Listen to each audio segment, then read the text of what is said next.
Hi friends, my name is Jake. Welcome to Canadian Cutting Edge, and as you saw on the title, today we're taking a look at the CRKT CEO. I will tell you right off the bat, I'm not a fan of CRKT. Why did I get this knife to review? Well, I had a couple of people ask me about it, and they'd seen other reviews. I've not watched any other reviews on this knife, so every comment is completely my own. But they said some people really like it, and they wanted me to review one. So I got one from White Mountain Knives, and I had actually seen this yellow one at a House of Knives store, and I had touched it and played with it, and I figured, hey, that seems pretty decent. Let's buy one and take a look at it. It was quite a bit cheaper for me to get it at White Mountain Knives. You can too. Use coupon code CCE to save 10% at anything at White Mountain Knives. So I got it, and I'm going to take a look at it and tell you what I think of it. And I think I found that there's a reason why I don't like CRKT that keeps coming back. Let me tell you about it. Keep watching.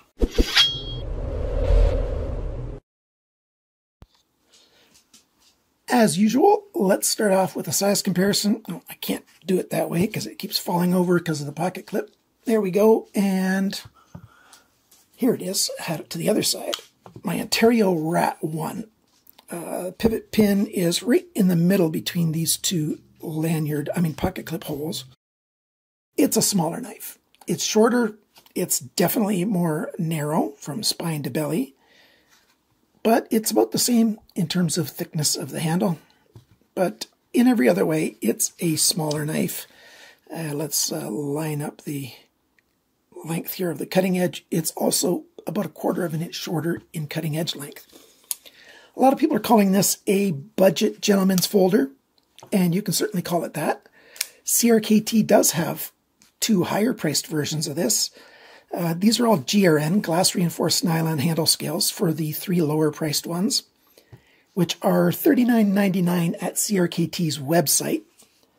They're a little bit more at White Mountain Knives. They're $41.99 for the yellow one and $39.99 for the 2 black ones. But you save 10%, which makes it less. And CRKT has 2 other models, a burgundy micarta with D2 steel, a blue micarta with S35VN. CRKT used 8CR13 MOV, I'm trying to say it too quickly, which is a steel I like. It's, a budget steel that I don't mind, which is much better than when they use even cheaper budget steels. So I like that CRKT is using 8CR13 more often in their knives. That is a good upgrade on their part, and it's okay for a budget knife like this. What we got is, some places are calling this a drop point, but clearly it's a straight back knife because that line back there, it's straight. Here I got a remote control. Let me put it on there right next to it. Yep, that is definitely a straight back knife. This is the remote for my lights. What we've got is a swedge across the spine, most of the length of it, and then we've got a flat grind along the most of it. A small sharpener's choil, which is half hidden underneath the handle when it's open. And the sharpener's choil is done very well. I like that sharpener's choil. It brings the cutting edge closer to the handle, which is nice. The thumb stud is as far back on the handle as it can be, so it doesn't get in the way of most things that you're cutting, which is a nice touch. And we've got that black wash finish all over it, which I think they've done a good job on it.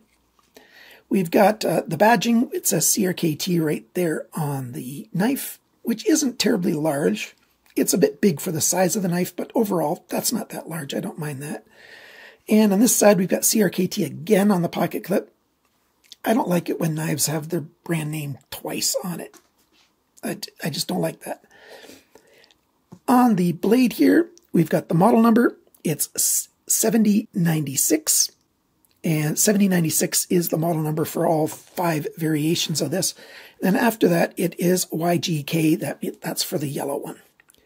We've got the symbol that it's got ball bearings, which Very few brands still do, but some brands still do. Ball bearings have been a thing long enough that I think it's silly to put that symbol on there. And then it says CEO Rogers Design. And that doesn't bother me at all how large that is either. I do like it when a designer's name or logo is on a knife, because they should be proud of what they designed. The pocket clip is right side only. It's got a, I don't know what size that is. I didn't check that before. It's smaller than T6. I'll put on the screen what it actually is, but it's a Torx screw. I do have smaller drivers. And let me double check. I haven't taken this off either. The pocket clip is a T6, but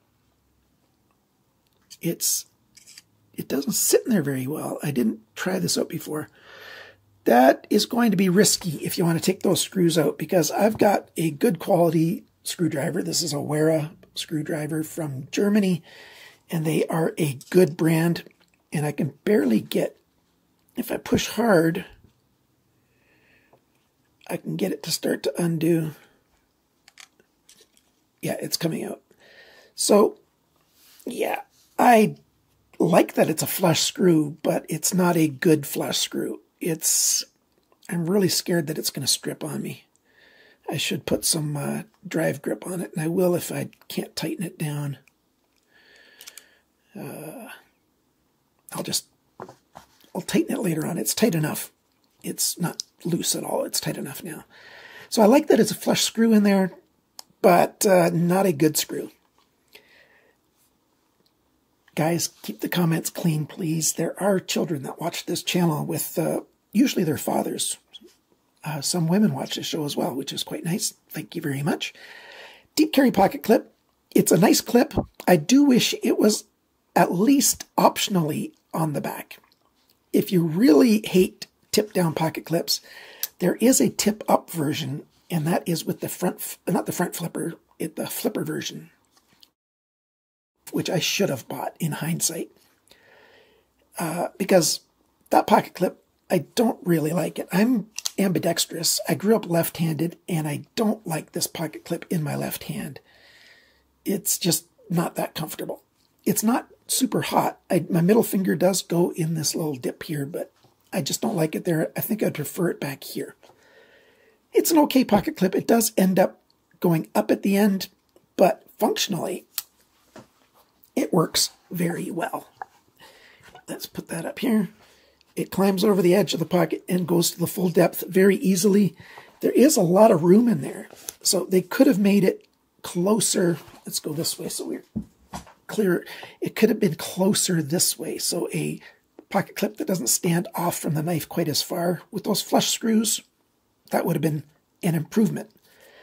This thing's small enough that you can wear it in a shirt pocket like a pen if you want to. It's not super heavy. If the fabric of your shirt is very light, it might overwhelm the pocket, but it's okay. The action on this knife. It's got fairly smooth action. If I push that lock bar out of the way, the knife blade can move around very freely. So that's good. The ball bearings work. I just have to push pretty hard on that to get it out of the way. Alignment when it's closed, it's pretty much spot on. I really like that. Blade play, there's a little bit of movement, but I think that's part and parcel of how narrow this is, so that the steel liner can flex a little bit. I think that's more of what's going on, that it's flexing more so than being free. So that's good. So why don't I like this thing? I really don't like the detent on this. On this one, the detent is too strong or too hard. The engagement between the detent ball and the blade it's very engaged. So it's hard to get it to come out. With practice, now that I've had it for a while, it really works for me. But as you can see how fast that blade flips out, I have to push hard, hard, hard. And when it finally gives way, I'm pushing very hard and that blade just flies out. It looks good on video because of how fast it comes out. But if I just pick it up and try to do it, I invariably have my thumb just slide over it until I've had it in my hand for a little while and gotten used to that detent again. Thankfully, it's not that hard to fix that detent, and I keep promising a video on that. I will make a new video on detents. I do have a little bit of a video on detents that you can watch, but it leaves some questions unanswered, so I am working on a new one. So there's that. Lockup, it's pretty much where I like a new knife to be. With how thin the blade is, you know, it does look like it's fairly close to the end. It won't take an awful lot of wear before it goes to the side, simply because the blade stock is so thin. But it's fully engaged, and it's not weak. The lock never gave way on me when I wanted it, when I didn't want it to give way. It worked perfectly. Another thing that I hate about this knife has to do with the thumb stud again, and that is this little hole that they cut away for it. That's not big enough to disengage the lock. If you look down on the knife, the lock arm is hidden, so you can't just slide over it and disengage the knife. And because that hole is so tiny, the only way to get in there is I turn my thumb sideways and I push it in this way with my thumbnail to disengage the lock. Or I go in this way and I put my finger between the liner and the lock bar and I disengage it that way. That sucks. I really wish they would have put in a larger cutaway right here. It makes this knife not fidget friendly at all because of how challenging it is to close the knife. So there's that. The handle, I like the yellow one because of the shape that it is. It's sort of like a bamboo style, trying to replicate that.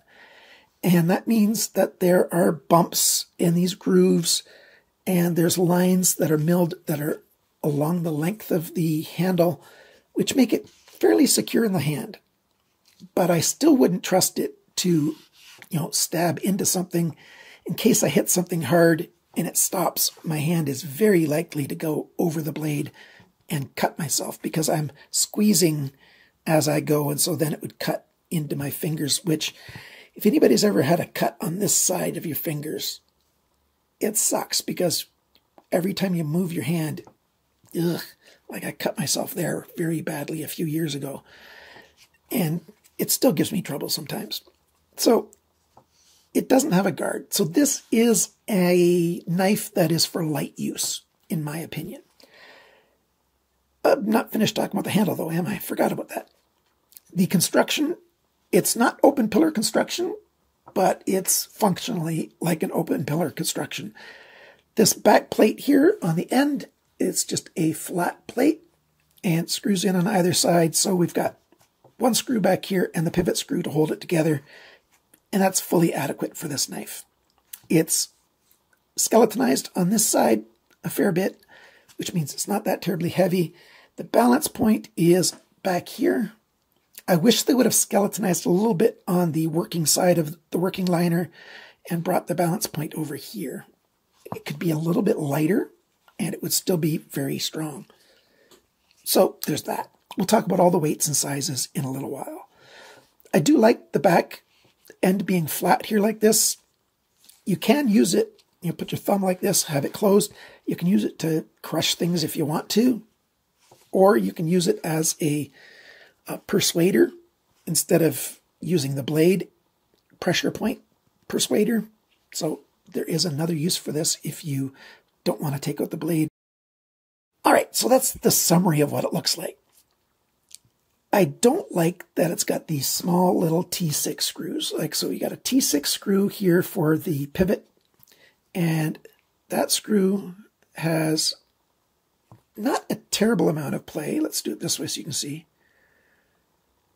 But it's a little more play than I'd like it to have, and T6s strip out too easily, and these screws feel like they're soft. So I mentioned it before. Let me go get some. I highly recommend that every knife enthusiast get this product or something that's similar product. It doesn't have to be this brand. I really like this brand because I can get it in North America. Usually I can get it from the United States, where it's cheaper than buying it in Canada. It's made by Vibratite, and it's drive grip anti-cam out fluid. It's got It's a clear gel type liquid with grains of something in it. And you put it onto your screwdriver or onto your screw head, and it gives you extra grip and keeps you from stripping out screws anywhere near as easily as it did before. It gives you many times more grip than you have with just a clean screwdriver. So I would have highly preferred T8 screws, especially on these soft screws. Now, at this point, we're going to go over all the sizes, dimensions, measurements, all that stuff. 8CR13 MOV has a Rockwell, usually around 57. It can go a little bit higher, sometimes a little bit less, which is, in my opinion, okay for a budget knife. The weight of this thing is 59 grams, which is 2.1 ounces. Sharpness from the factory, 175 bests, a little worse than average.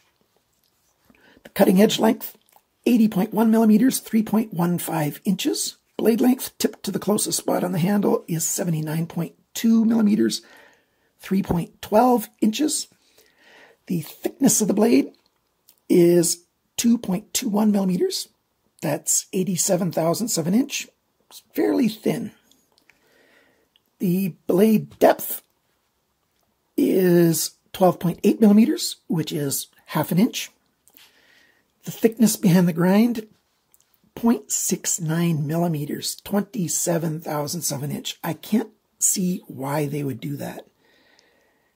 That's why it doesn't cut that well. It doesn't slice that well. It still pierces quite well, but it's not a good slicer. The grind angles. No, did it again. The averages look pretty good. The averages say this side is 24.4 degrees and this side is 21.7, and I've had worse. I've had quite a bit worse. But in reality, this side, it starts off at 26.1 degrees, goes all the way down to 18.3, a quarter of the way down, 3/4 of the way down. It's at 19.5, and it ends over here at 23.1 degrees as far as I could measure. I couldn't get exactly to the heel. This side started off at 26.6, 25.3, 24.1, 21.7, but I could only get to, just past or at the T. There's a whole, at least 1/4 of an inch, and I've left a pen mark there. The rest of this I couldn't measure unless I was to take the thumb stud off, because the thumb stud is in the way.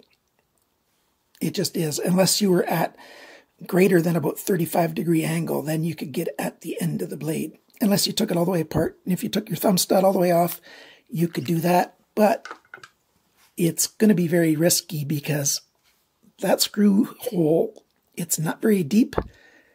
And that screw is not very hard. So take off the thumb stud at your own risk. So I don't like how it was sharpened. And, that variability, it's not unusual for CRKT. Their budget knives are just sharpened poorly. Back to the measurements. We're onto the handle now. The handle length is 112.9 millimeters, 4.44 inches. The grip area, it's right around 10.5 centimeters or 4.25 inches. The thickness of the handle at the high points, 11.8 millimeters, 0.464 of an inch. The handle depth and the knife depth are the same thing because open or closed, the widest measurement is right here. 15 millimeters on the nose, 0.59 inches, so it slips into a very narrow space. And the total length of the knife when the blade is deployed is 192.1 millimeters, 7.56 of an inch. So, what do I think of this thing? Well, first I got to take it apart. That's what I needed to do next. I'm getting things out of order. So I'm going to pause the video here, and you're next going to see it taken apart.